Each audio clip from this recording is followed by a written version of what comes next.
교통사고로 하반신을 잃은 아내. 15년을 간병하던 남편은 결국 젊은 여자와 떠났습니다. 휠체어에 앉은 채 이혼 서류에 도장을 찍던 그 여자.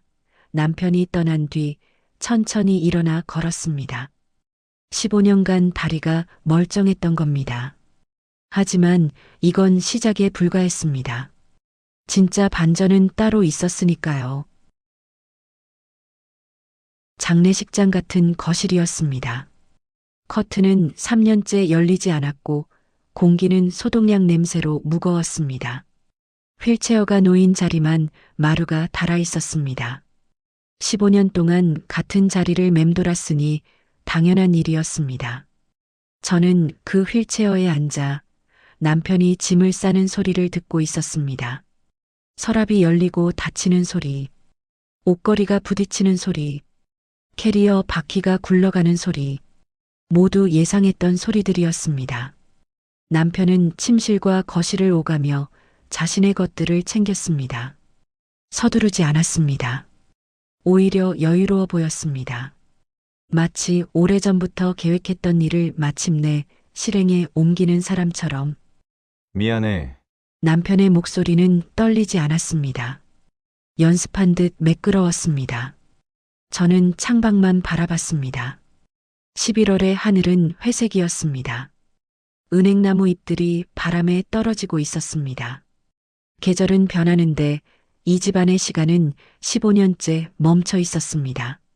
15년은 충분히 긴 시간이었어. 나도 내 인생이 있잖아. 저는 고개를 들지 않았습니다. 무릎 위에 놓인 제 손만 바라봤습니다. 15년 전 교통사고 이후 한 번도 움직이지 않았던 두 다리. 남편은 그 다리를 처음엔 안타깝게, 그 다음엔 짐처럼, 마지막엔 혐오하듯 바라봤습니다. 저는 그 시선의 변화를 정확히 기억하고 있었습니다. 사고 후 1년까지는 안타까움이었습니다. 가끔 제 손을 잡고 눈물을 보이기도 했습니다. 3년 차부터는 체념이 자리 잡았습니다. 물리치료에 데려가는 일도 점점 줄었습니다. 5년 차부터는 짜증이 묻어나기 시작했습니다. 한숨 소리가 잦아졌고 말수가 줄었습니다. 10년 차부터는 혐오였습니다. 제 몸을 만지는 것조차 꺼려했습니다. 그리고 지금은 무관심이었습니다. 저는 이미 남편에게 존재하지 않는 사람이었습니다. 정혜는 좋은 사람이야. 너도 이해해 줄 거라 믿어. 정혜. 남편 회사의 신입사원이었습니다. 28. 제 나이의 절반밖에 안 되는 여자였습니다. 남편은 그녀를 3년 전부터 만났습니다. 저는 그 사실을 2년 11개월 전부터 알고 있었습니다. 처음 만난 날짜도 알고 있었습니다. 2022년 3월 17일. 그날 남편이 입고 나간 셔츠에서 낯선 향수 냄새가 났습니다. 샤넬 넘버 5. 제가 쓰지 않는 향이었습니다. 위자료는 넉넉하게 줄게. 이 집도 네 앞으로 해놨고. 간병인도 계속 보내줄 거야. 생활비도 매달 들어올 거고. 남편은 제게 이혼 서류를 내밀었습니다. 저는 펜을 들었습니다. 손이 떨렸습니다. 일부러 떨리게 만들었습니다. 숨을 크게 들이쉬는 신용을 했습니다. 눈물이 핑 도는 것처럼 연기했습니다. 15년간 연습한 표정이었습니다. 완벽한 피해자의 얼굴. 도장을 찍는 순간 남편의 어깨가 확 풀리는 게 보였습니다. 그의 입꼬리가 살짝 올라갔습니다. 참으려 했지만 참아지지 않는 안도의 미소였습니다. 드디어 자유로워진다는 안도감. 그 표정을 저는 놓치지 않고 기억했습니다. 고마워. 진심이야. 당신이 이해해줘서 정말 고마워. 현관문이 닫혔습니다. 차 시동 소리가 들렸습니다. 엔진음이 점점 멀어졌습니다. 아파트 단지를 빠져나가는 소리가 완전히 사라질 때까지 저는 그대로 앉아 있었습니다. 움직이지 않았습니다. 혹시 모르니까요. 남편이 뭔가를 깜빡하고 다시 돌아올지. 그리고 10분을 더 기다렸습니다. 벽시계를 봤습니다. 오후 3시 27분. 남편이 엘리베이터를 타고 지하 주차장으로 내려가고 차에 시동을 걸고 아파트 정문을 빠져나가고 강남 방향으로 차를 몰기에 충분한 시간이었습니다. CCTV로 확인할 필요도 없었습니다. 남편의 동선은 이미 계산이 끝나 있었습니다. 그는 지금쯤 강남으로 가고 있을 겁니다. 정혜가 기다리는 신혼집으로. 천천히, 아주 천천히 발가락을 움직였습니다. 오른쪽 엄지발가락부터 하나씩 감각이 돌아왔습니다. 발목이 돌아갔습니다. 뻐근했습니다. 무릎이 펴졌습니다. 관절에서 소리가 났습니다. 15년 만에 바닥에 발을 디뎠습니다. 체중이 실리자 발바닥이 따끔했습니다. 좋은 신호였습니다. 신경이 살아있다는 증거였으니까요. 일어섰습니다. 허리를 폈습니다. 목을 좌우로 돌렸습니다. 뼈마디에서 뚝뚝 소리가 났습니다. 종아리 근육이 당겼습니다. 15년 동안 매일 밤 남편이 잠든 뒤 몰래 했던 재활 운동에도 불구하고 몸은 뻐근했습니다. 하지만 걸을 수 있었습니다. 달릴 수도 있었습니다. 15년 동안 단 한 번도 제대로 서본 적 없는 다리로 거울 앞에 섰습니다. 전신 거울에 비친 제 모습을 봤습니다. 거기 서 있는 건 휠체어의 여자가 아니었습니다. 15년 전 교통사고 전날 밤 거울을 보던 그 여자였습니다. 43세 얼굴은 예전보다 야위었지만 눈빛은 더 선명했습니다. 더 날카로웠습니다. 15년의 인내가 만들어낸 눈빛이었습니다. 저는 웃지 않았습니다. 웃을 일이 아니었으니까요. 그저 휴대폰을 들어 어떤 번호로 전화를 걸었습니다. 2번의 신호음 끝에 목소리가 들렸습니다. 잘 됐어요? 완벽하게. 예정대로. 그럼 다음 단계로? 내일부터 시작합니다. 통화를 끊고 저는 침실로 걸어갔습니다. 걸음마다 발바닥에 감각이 돌아왔습니다. 15년 만에 느끼는 마루의 차가움. 복도를 지나 침실 문을 열었습니다. 옷장 앞에 섰습니다. 깊숙한 곳, 남편이 한 번도 열어본 적 없는 서랍에서 서류 봉투를 꺼냈습니다. 15년 동안 준비해 온 것들이었습니다. 봉투를 열었습니다. 안에는 수십 장의 서류가 들어 있었습니다. 남편 명의의 계좌 사본, 부동산 등기부등본, 회사 기밀문서 사본, 정혜와 주고받은 문자 메시지 출력본, 호텔 출입 영상 캡처본, 그리고 15년 전 그날의 녹음 파일을 담은 USB. 모든 것이 정리되어 있었습니다. 날짜별로, 카테고리별로. 저는 서류를 하나하나 확인했습니다. 빠진 것이 없는지, 15년의 기록, 5,475일의 증거, 모두 완벽했습니다. 이제 시작할 시간이었습니다. 진짜 복수를. 15년 전으로 돌아가겠습니다. 2010년 11월 23일. 그해 11월은 유난히 추웠습니다. 첫눈이 일찍 내렸고 도로는 얼어붙었습니다. 저는 교통사고를 당했습니다. 빗길에 미끄러진 차가 제 차 측면을 들이받았습니다. 순간적이었습니다. 에어백이 터졌고 유리창이 깨졌고 저는 정신을 잃었습니다. 눈을 떴을 때는 응급실이었습니다. 천장에 형광등이 눈부셨습니다. 교통사고는 실제로 있었습니다. 거짓이 아니었습니다. 하지만 제 다리는 성했습니다. 부러진 건 왼쪽 팔과 갈비뼈 2대였습니다. 척추에는 금이 갔지만 신경 손상은 없었습니다. 의사는 말했습니다. 3개월이면 일상생활이 가능하다고, 6개월이면 완전히 회복될 거라고, 불행 중 다행이라고. 입원 3일째였습니다. 병원 복도에서 저는 남편의 통화를 엿들었습니다. 새벽 2시였습니다. 저는 화장실에 가려고 침대에서 일어나다 말았습니다. 복도에서 들리는 남편의 목소리 때문이었습니다. 나지막하지만 또렷한 목소리였습니다. 사고, 심각한가? 잠시 침묵이 흘렀습니다. 상대방의 말을 듣는 시간이었습니다. 그리고 이어진 남편의 말. 그래도 다행이네. 보험금이라도 나오면. 응, 알아. 나중에 얘기하자. 목소리가 너무 밝았습니다. 아내가 중환자실에서 겨우 일반 병실로 옮겨온 상황인데도 보험금 이야기를 하면서 안도하는 목소리. 그 순간 온몸이 얼어붙었습니다. 침대 시트를 움켜쥔 손에 힘이 들어갔습니다. 왼쪽 팔의 깁스가 무겁게 느껴졌습니다. 이 남자는 제가 죽기를, 최소한 못 쓰게 되기를 바라고 있다는 걸 본능적으로 깨달았습니다. 다음 날 아침 남편은 평소와 다름없었습니다. 죽을 들고 병실에 들어왔습니다. 웃으며 말했습니다. 많이 아파. 의사 선생님이 곧 좋아진대. 정말 다행이야. 저는 그의 얼굴을 오래 들여다봤습니다. 7년을 함께 산 남자. 연애 2년, 결혼 5년. 이 남자를 알고 있다고 믿었던 시간들. 하지만 어젯밤 복도에서 들은 그 목소리는 제가 아는 남편이 아니었습니다.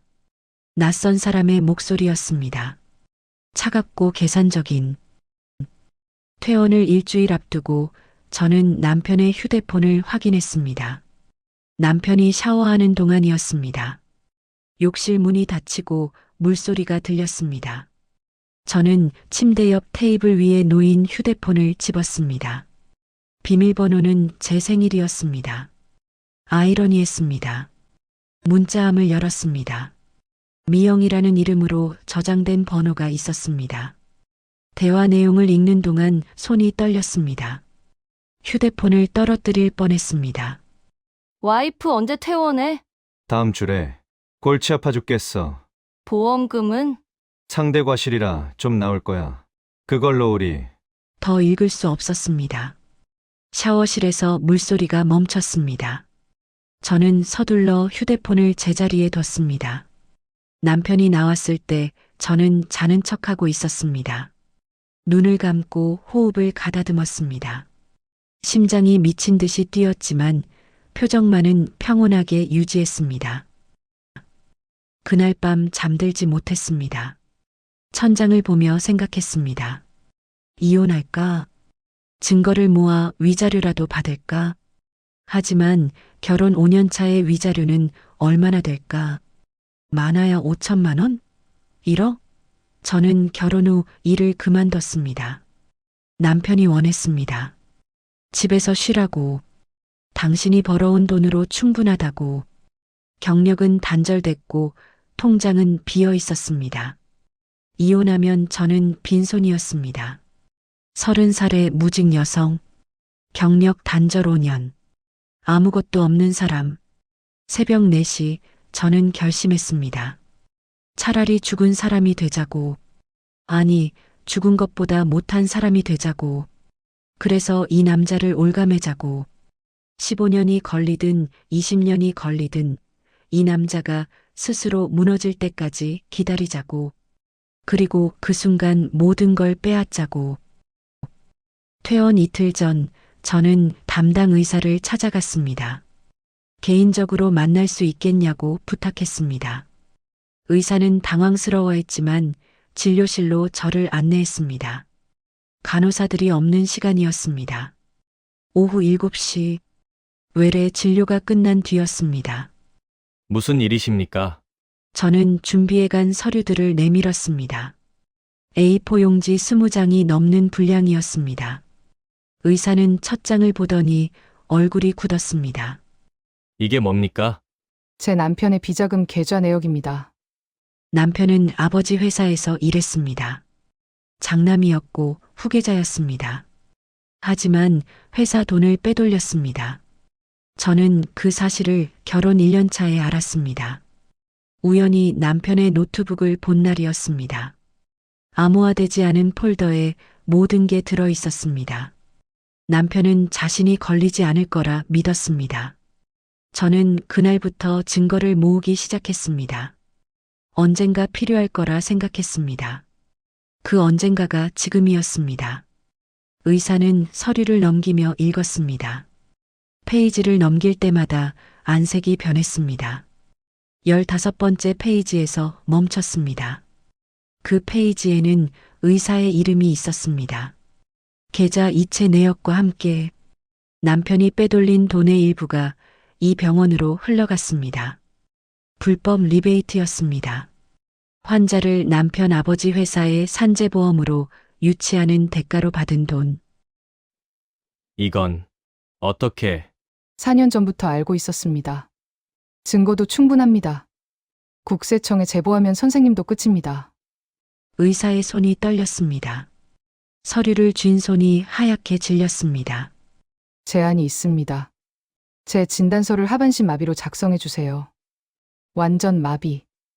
회복 불가능. 그렇게 써주시면 이 서류는 영원히 제 금고에만 있을 겁니다. 의사는 한참을 저를 봤습니다.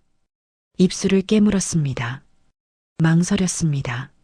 하지만 선택지는 없었습니다.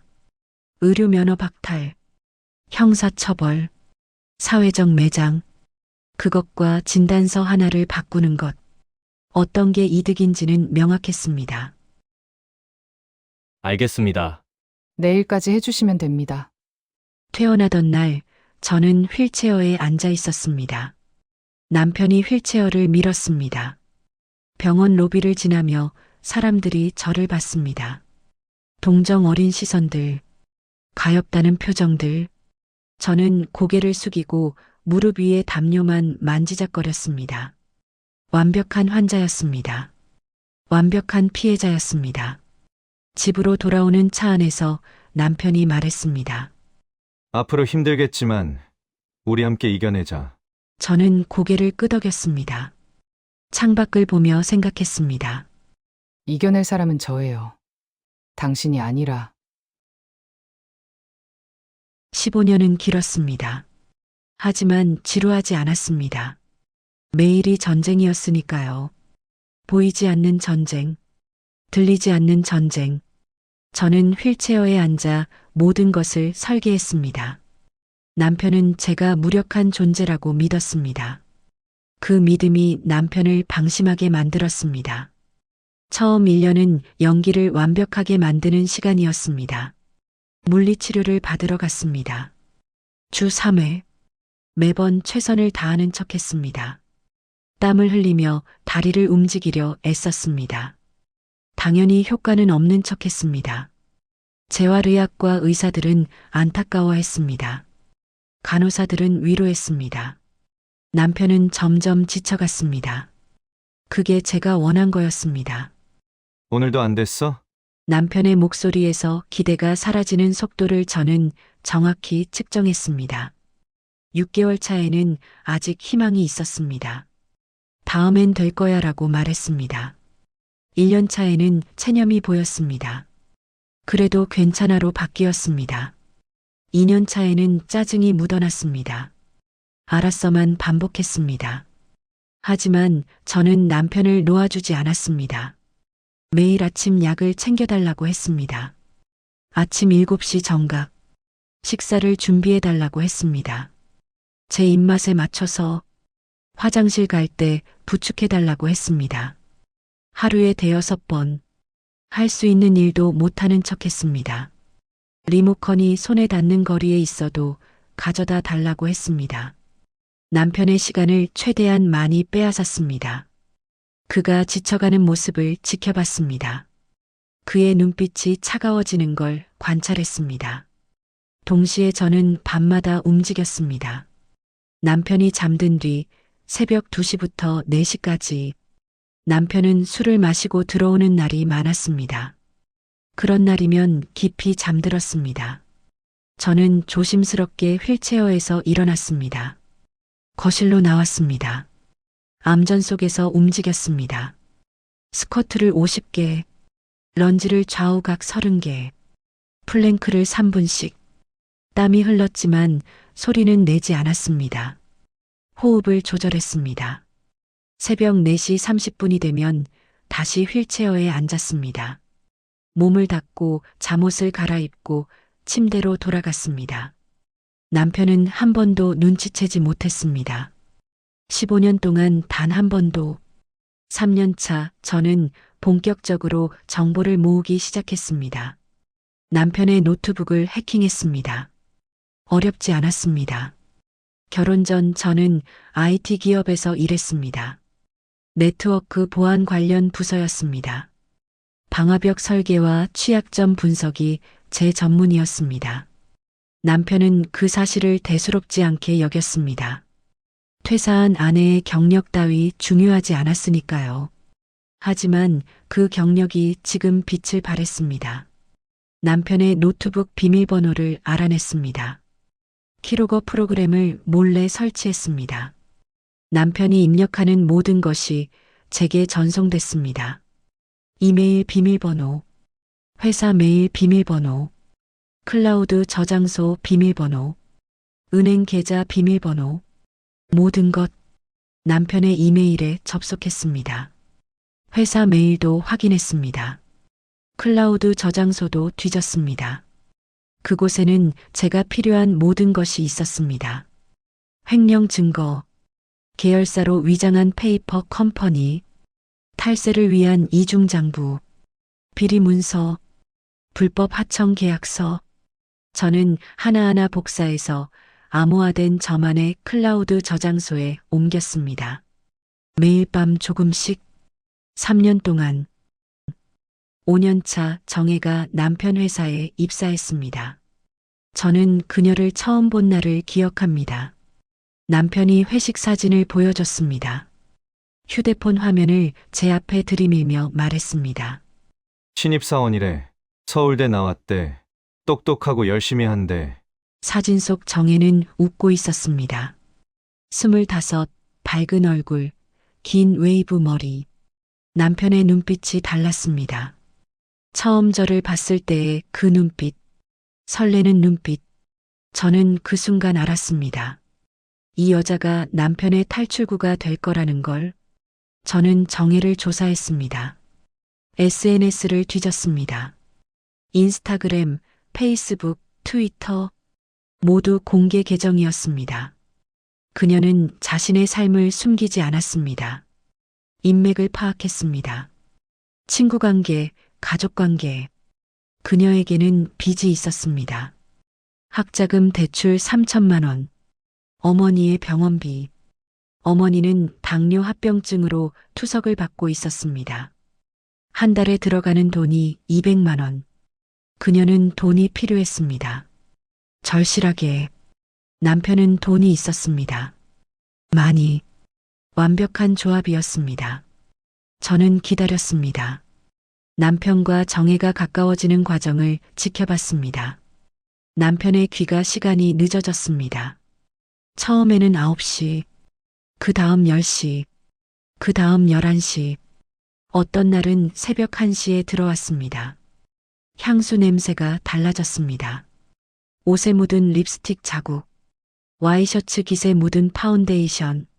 남편은 숨기려 하지도 않았습니다. 제가 휠체어에 갇혀 있다고 믿었으니까요. 제가 아무것도 할 수 없다고 믿었으니까요.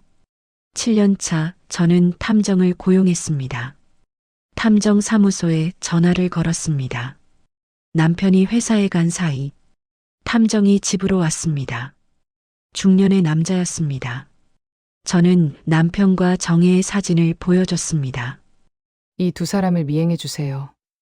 만나는 장소, 시간, 모든 걸 기록해 주세요. 탐정은 3개월 동안 일했습니다. 보고서가 도착했습니다. 두툼한 파일, 호텔 출입 영상, 함께 찍은 사진들, 레스토랑 영수증, 정혜에게 보낸 송금 내역, 매달 500만 원씩. 모든 것이 증거가 됐습니다.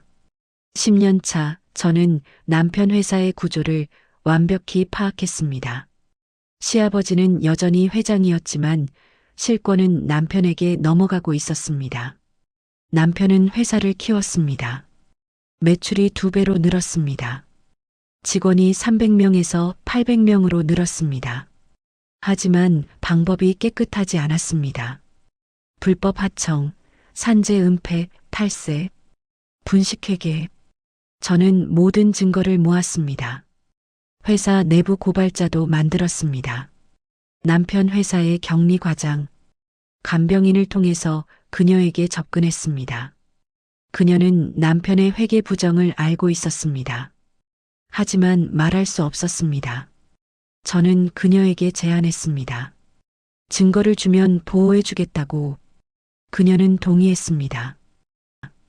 12년 차 시아버지가 쓰러졌습니다. 뇌졸중이었습니다. 회의 중 갑자기 쓰러졌습니다. 병원으로 이송됐고 한 달 후 세상을 떠났습니다.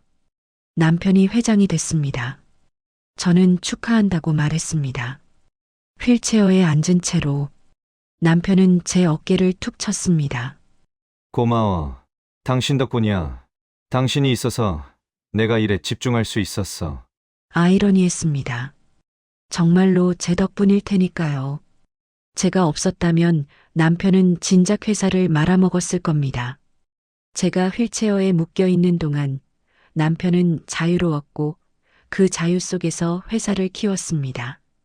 물론 그 회사는 곧 무너질 예정이었지만요. 저는 이미 그 시나리오를 다 써놨으니까요. 14년 차 저는 변호사를 만났습니다.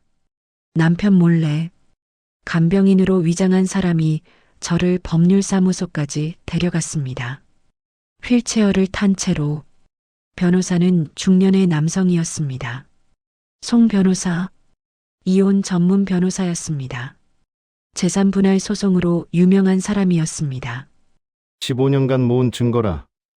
변호사는 제가 건넨 USB를 노트북에 꽂고 파일들을 확인했습니다. 폴더를 하나씩 열었습니다. 표정이 점점 진지해졌습니다. 30분 동안 침묵 속에서 파일을 검토한 뒤 변호사가 말했습니다. 이 정도면 남편분은 끝입니다. 횡령, 탈세, 분식회계, 산재 은폐. 최소 징역 10년은 나오겠네요. 재산도 전부 환수될 겁니다.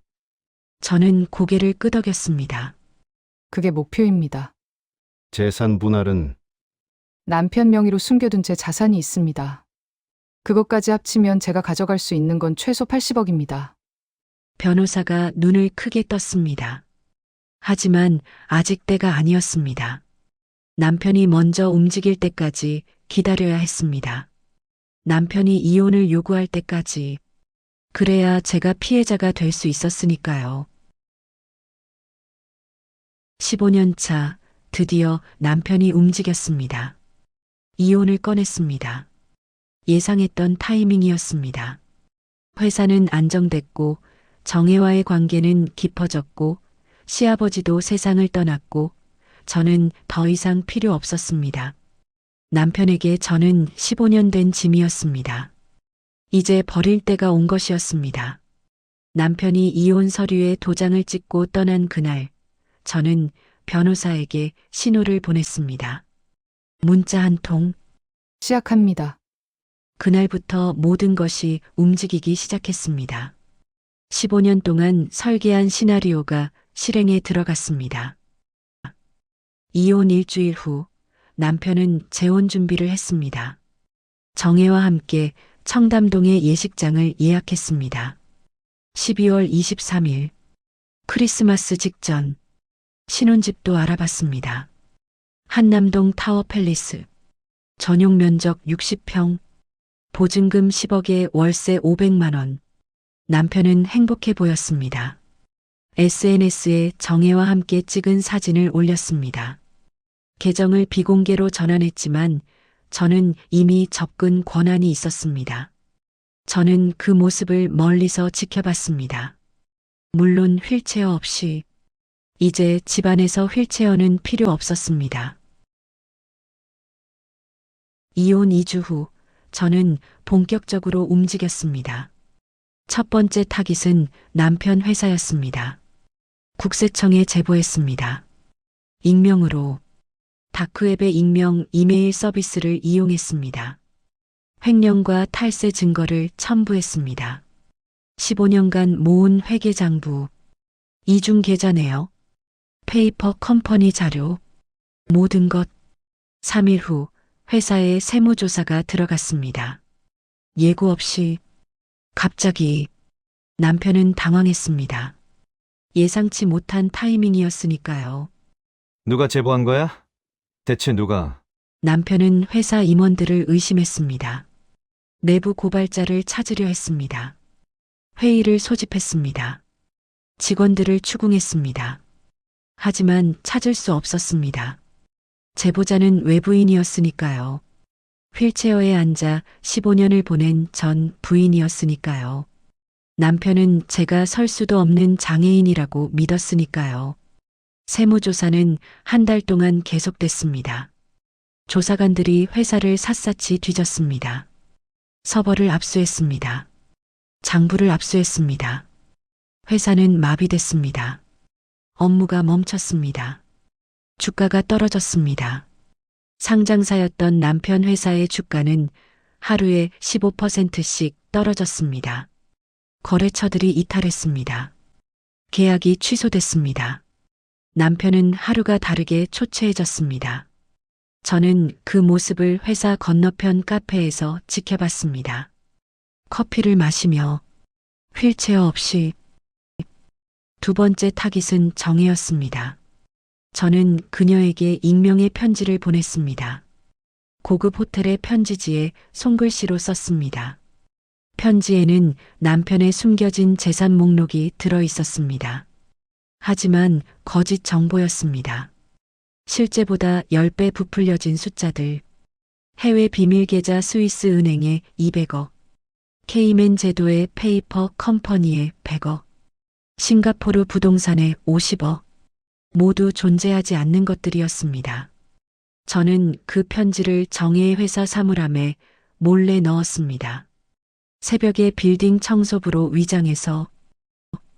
정혜는 욕심이 많은 여자였습니다. 저는 그녀의 SNS를 3년 동안 지켜봤습니다. 명품 가방, 해외여행, 고급 레스토랑. 그녀가 원하는 건 돈이었습니다. 안정이었습니다. 편지를 받고 일주일 후 그녀는 남편에게 혼전 계약서를 요구했습니다. 저는 그 장면을 녹음했습니다. 남편 차에 몰래 설치한 녹음기로 남편과 정혜가 차 안에서 나눈 대화. 오빠, 우리 혼전 계약서 쓸까? 무슨 소리야? 우리가 왜? 서로 믿잖아. 아니, 그게 오빠가 숨긴 재산이 있다며? 뭐, 무슨 소리야? 편지 받았어. 익명으로. 오빠 해외 계좌 있다며? 스위스 은행에? 그게 다 거짓말이야. 난 그런 돈 없어. 대체 누가 그런 헛소리를. 진짜야? 정말로? 목소리에 의심이 묻어났습니다. 정혜는 믿지 않았습니다. 오히려 남편이 숨기고 있다고 의심했습니다. 남편은 해명했지만 소용없었습니다. 두 사람은 싸웠습니다. 처음으로 차 안에서 고성이 오갔습니다. 저는 거기서 멈추지 않았습니다. 정혜의 휴대폰을 해킹했습니다. 어렵지 않았습니다. 그녀의 비밀번호는 생일이었습니다. 1997년 5월 12일. 저는 정혜의 휴대폰에 접속해서 남편과의 대화를 캡처했습니다. 카카오톡 대화 내용. 남편이 저를 비하하는 내용. 집에 식물인간 하나 있는데 진짜 답답해 죽겠어 같은 메시지들. 저는 그것들을 편집했습니다. 타임스탬프를 조작했습니다. 마치 세무조사가 시작된 후에 나눈 대화처럼 만들었습니다. 그리고 그것을 남편 회사 임원들에게 익명으로 보냈습니다. 회사 내부 메일로. 회사는 발칵 뒤집혔습니다. 회장이 신입사원과 불륜을 저질렀다는 소문이 퍼졌습니다. 그것도 세무조사 중에. 이사회가 열렸습니다. 긴급 이사회. 남편은 해명했지만 소용없었습니다. 이미 세무조사로 신뢰는 바닥이었습니다. 횡령 의혹, 탈세 의혹, 거기에 불륜까지. 이사회는 남편에게 사퇴를 요구했습니다. 이건 음모야. 누군가 날 함정에 빠뜨리고 있어. 이 모든 게 조작이라고. 남편은 소리쳤지만 아무도 믿지 않았습니다. 저는 그 장면을 회사 CCTV 해킹으로 실시간 시청했습니다. 노트북 화면으로, 집 거실에서 남편의 얼굴이 일그러지는 모습을, 그가 무너지는 모습을. 세 번째 타깃은 남편의 재산이었습니다. 이혼 당시 남편은 저에게 이 집과 위자료 3억을 줬습니다. 하지만 그게 전부가 아니었습니다. 남편 명의의 부동산은 12개였습니다. 서울 강남 4채, 분당 2채, 판교 3채, 제주도 3채, 주식은 50억어치, 회사 주식과 개인 투자 주식, 비자금은 20억. 하지만 그것들은 모두 불법적으로 형성된 자산이었습니다. 횡령한 돈으로 산 것들, 탈세한 돈으로 산 것들. 저는 그 증거를 검찰에 제출했습니다. 15년간 모은 증거들과 함께 검찰이 움직였습니다. 남편의 계좌가 동결됐습니다. 12개 계좌가 모두 부동산이 압류됐습니다. 12채 모두. 남편은 하루아침에 빈털터리가 됐습니다. 주머니에 현금 50만 원만 남았습니다. 정혜는 그 소식을 듣고 남편을 떠났습니다. 문자 한 통으로. 미안해요. 저도 살아야 해요. 예상대로였습니다. 정혜는 사랑이 아니라 돈 때문에 남편과 함께 있었으니까요. 이혼 3개월 후 남편은 구속됐습니다. 횡령과 탈세 혐의였습니다. 구속영장이 발부됐습니다. 검찰이 도주 우려를 이유로 구속을 청구했고 법원이 받아들였습니다. 남편은 수갑을 찬 채 검찰청을 나왔습니다. 기자들이 플래시를 터뜨렸습니다. 저는 TV로 그 장면을 봤습니다. 거실 소파에 앉아서 다리를 쭉 뻗고 법정에 서는 남편을 저는 방청석에서 지켜봤습니다. 물론 휠체어를 타고. 마지막 연기였습니다. 남편이 저를 봤습니다. 눈이 마주쳤습니다. 그 순간 남편의 얼굴이 굳었습니다. 뭔가 이상하다는 표정이었습니다. 하지만 확신할 수 없었습니다. 저는 여전히 휠체어에 앉아 있었으니까요. 담요를 무릎에 덮고 고개를 숙이고 완벽한 피해자의 모습으로. 남편의 선고 공판이 열리는 날이었습니다. 2026년 2월 15일 토요일 서울중앙지방법원 417호 법정. 오전 10시. 법정은 사람들로 가득했습니다. 방청석이 꽉 찼습니다. 언론도 왔습니다. 한때 잘 나가던 중견기업 회장의 몰락은 좋은 기사거리였으니까요. 카메라가 여럿 보였습니다. 저는 방청석 앞줄에 앉아 있었습니다. 휠체어를 탄 채로 간병인이 저를 법정까지 밀고 왔습니다. 사람들이 저를 봤습니다. 가엾다는 표정들, 동정 어린 시선들, 남편에게 버림받은 장애인 아내, 15년을 헌신했지만 결국 버려진 여자. 그들은 그렇게 생각했습니다. 저는 고개를 숙이고 있었습니다. 무릎 위에 담요를 만지작거리며 재판장이 입장했습니다. 판사가 자리에 앉았습니다. 검사와 변호사가 최후 진술을 했습니다. 남편은 피고인석에 앉아 있었습니다. 수갑을 차고 주황색 죄수복을 입고 15년 전 결혼식 때 입었던 턱시도와는 너무나 다른 모습이었습니다. 판사가 선고를 시작했습니다. 서류를 읽는 목소리가 법정에 울렸습니다. 피고인을 횡령죄, 조세포탈죄, 업무상배임죄로 징역 12년에 처한다. 추징금 85억 원을 부과한다. 법정이 술렁였습니다. 12년. 긴 시간이었습니다. 남편은 고개를 떨어뜨렸습니다. 어깨가 축 처졌습니다. 그때 저는 움직였습니다. 휠체어 팔걸이에 손을 짚었습니다. 천천히 몸을 일으켰습니다. 다리에 힘을 주었습니다. 일어섰습니다. 아무 도움 없이 담요가 바닥에 떨어졌습니다. 법정이 조용해졌습니다. 숨소리조차 들리지 않을 만큼 모든 시선이 저에게 쏠렸습니다. 100개가 넘는 눈동자가 저를 봤습니다. 남편이 고개를 돌렸습니다. 저를 봤습니다. 눈이 커졌습니다. 입이 벌어졌습니다. 믿을 수 없다는 표정이었습니다.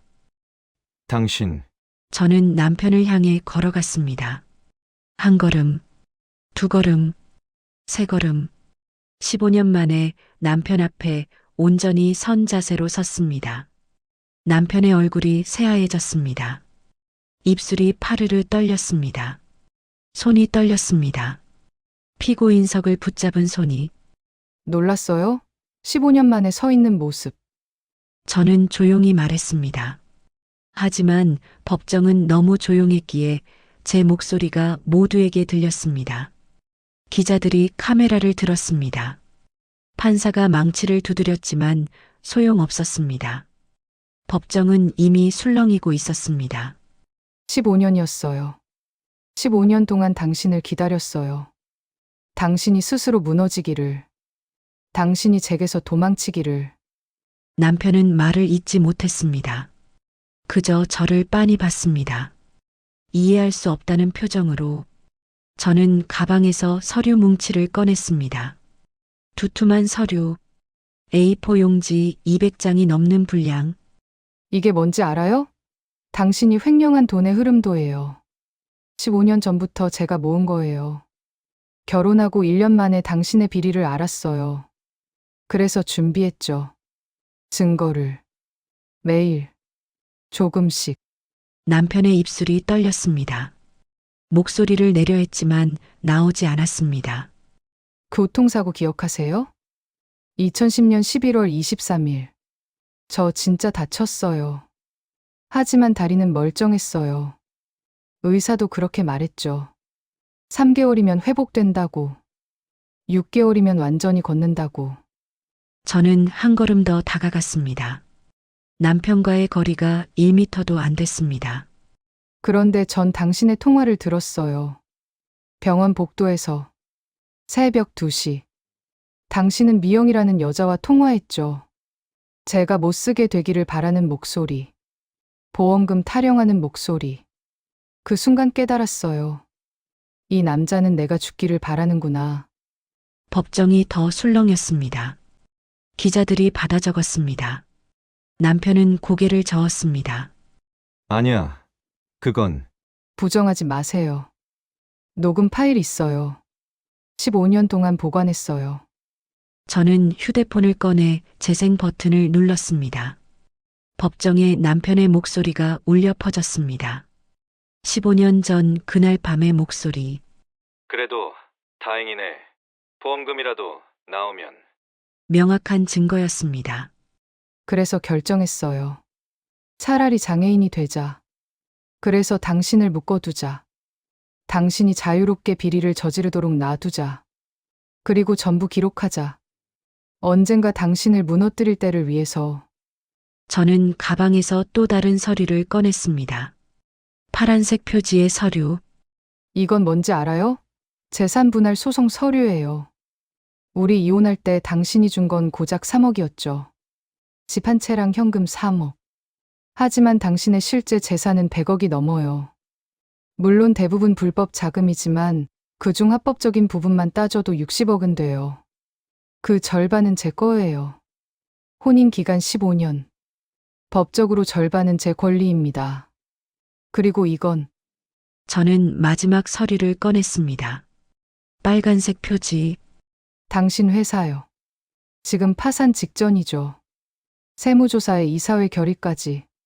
주가는 바닥이고 거래처는 다 떠났어요. 하지만 제가 인수할 거예요. 남편이 고개를 들었습니다. 믿을 수 없다는 표정이었습니다. 뭐라고? 15년 동안 당신 명의로 숨겨둔 제 돈으로요. 아, 놀랐죠? 제 돈이라고 한 거. 사실 당신이 횡령한 돈의 30%는 제가 빼돌린 거였어요.